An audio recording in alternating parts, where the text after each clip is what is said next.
What's up, everybody? It's Kenya, and I just had this amazing experience with this YouTube video I just saw, and so I started to blog about it, and then it was just taking too long, and I couldn't get the words out fast enough, so I figured I would do a video, which is usually how these videos happen.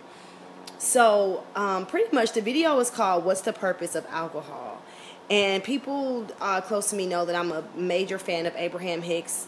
Abraham Hicks is a metaphysical teacher that has been doing teachings for about 25 years. And he was on The Secret. They've, written tons of books or what have you.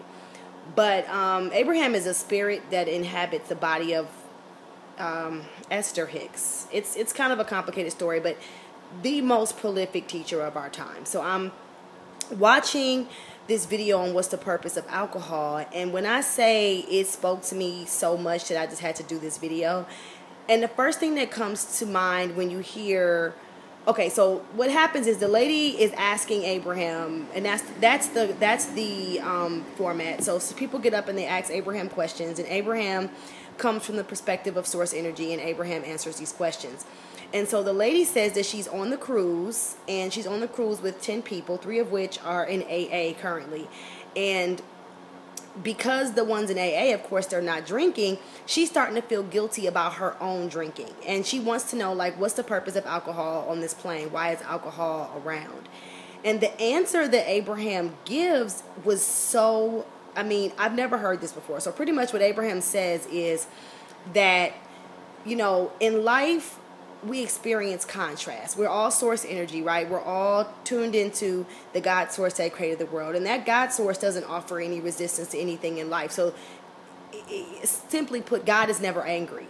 God comes from a space of it is what it is and allows all things to be. Well, as human beings, we don't necessarily feel that way. So when things come into our experience that we find uncomfortable, we're uncomfortable, and it's unpleasant because we don't have the focus to just kind of allow things to be what they are and not let that impact, how we feel about ourselves and how we feel about life.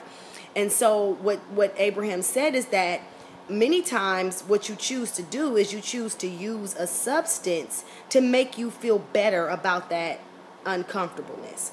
Because pretty much you're uncomfortable because the source within you doesn't have a problem with your breakup or you losing your job or your weight gain or anything else you have going on, but you as a human being are uncomfortable. And so there's this feeling of anxiety, fear, and negativity because of the contrast between who you really are and how they feel, and then your human self and how you feel.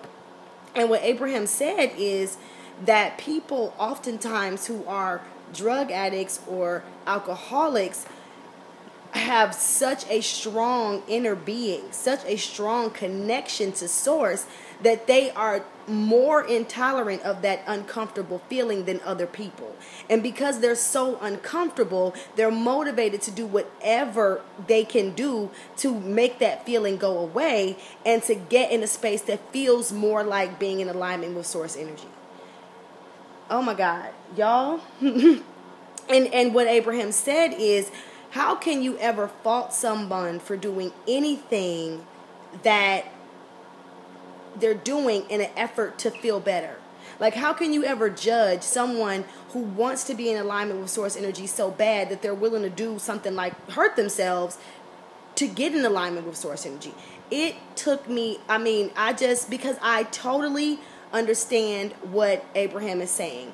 And another part of that that he brought out was that there are these, the reason for the alcoholism, the reason for the drugs is really because there's so much contrast between the way that the source within you feels and the way that you feel. And if you don't fix that contrast, whether you stop drinking or not, you're always going to find something else to fill that gap with. And I know in my life, and I even wrote about this in my book, that happened to me for years. I was an addict for 16 years, so I huffed for 16 years. Then after the huffing came the alcohol. After the alcohol came the women. After the women came the food. After the food came the running. There was always something that I felt like, that I feel like, let me not say felt, let me be honest, that I feel like I need to do to to deal with this dissonance between how the source within me views the world and then how I, Kenya Jackson, views the world. But it was so lovely to have somebody offer a perspective that wasn't accusatory or judgmental. And what's interesting to me is that many of us, even those of us who are actually trying to evolve and we're actually making an effort to like get close to the source within us, and in doing so we recognize that there can be no judgment because God does not judge. We still believe that certain things are bad. And what I got tonight was that I still judge myself for that addiction. I still judge myself negatively for that experience. And I have always deemed that as a bad part of me, instead of me realizing that yes, it was something that hurt me, but my motivation behind being an addict was never to hurt myself. It was always to feel better. It was always to feel closer to the source within me.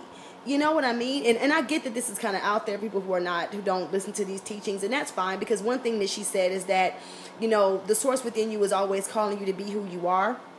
And part of the reason why we feel the need to abuse substances or lie, cheat, be dishonest is because we don't feel comfortable being who we are. And so we feel like we need to do something else to make us more appealing to other people.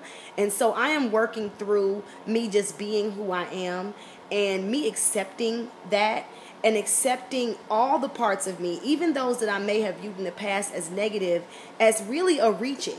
Because it's always been what it is. It's always been a reaching toward this feeling that I know to be true.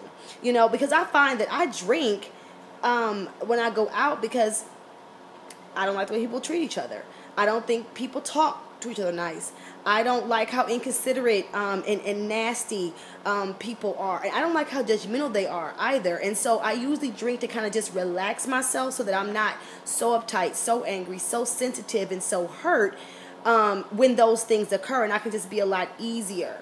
And, of course, the goal is to get to a space where you're so in alignment with source energy that you can do that without alcohol or drugs. But in the meantime, if that is your medium for feeling better, like, who is anyone to judge that? And like, when I think about it, I almost feel like my addiction really served me for a lot of years because it helped me to get through life without hurting myself or other people, like in a major way, right? And when I finally came to a space of transcendence in some way, I was able to stop, and the craving for that particular substance has subsided, but there are still cravings for other things. But anyway, I want to share that. I'm probably going to include the link to this and maybe even a blog, because I was so touched by what she said beneath this video. But it just begs the question, like, if you're doing something to feel better, can it really be negative?